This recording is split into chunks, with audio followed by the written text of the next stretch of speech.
俄罗斯说出真相，心甘情愿充当美国打手，欧盟为何最后会被卖？又会带来什么影响？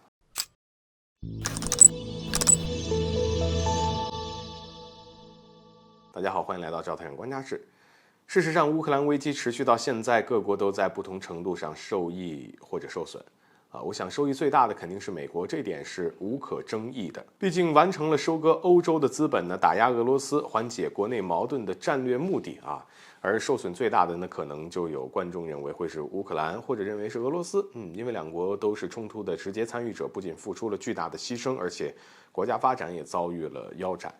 但是我认为呢，受损最大的争夺者其实还有欧盟这个冤大头啊。尽管前期被迫卷入俄乌冲突，但现在欧盟已经是心甘情愿地充当美国的打手了。根据俄卫星通讯社的消息，欧盟外交与安全政策高级代表博雷利在新书《战争重返欧洲之年》当中写道呢，希望今年乌克兰能够实现公正的和平和战胜俄罗斯。这其实就是在说俄罗斯必须输，并且乌克兰会收回所有的领土，包括克里米亚，否则就达不到上述所提的2点要求。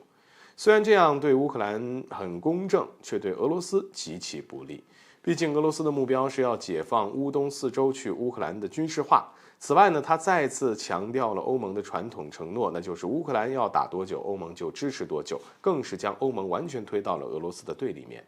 不仅如此，欧盟早前还宣布了在1年之内对乌克兰提供100万发大口径炮弹，意思已经很明显了，绝不允许俄罗斯解放顿巴斯地区。而公开资料显示，在俄军强势的反攻之下，乌克兰想要守住顿巴斯地区，面临的最大难题就是弹药严重不足，尤其是在战斗最为激烈的巴赫穆特，乌军已经多次呼吁请求武器弹药支援，但这都需要西方国家的支持。另外，欧盟还频繁地对俄罗斯施加制裁措施，冻结了俄罗斯大量的海外资产，甚至打算将这些资金用作乌克兰的军事援助。但是欧盟在俄乌冲突出的力再多，最后却还是被美国给卖了。那么此前俄罗斯就说出了真相。俄罗斯联邦安全会议秘书尼古拉·帕特鲁舍夫表示，华盛顿希望能够直接将欧盟解体，避免欧洲通过与俄罗斯的合作获得繁荣，从而除掉自身在全球经济领域的主要竞争对手。这番话真的是一语激起千层浪啊！要知道，欧盟不仅是美国的铁杆盟友，而且在维护美国地区霸权的问题上，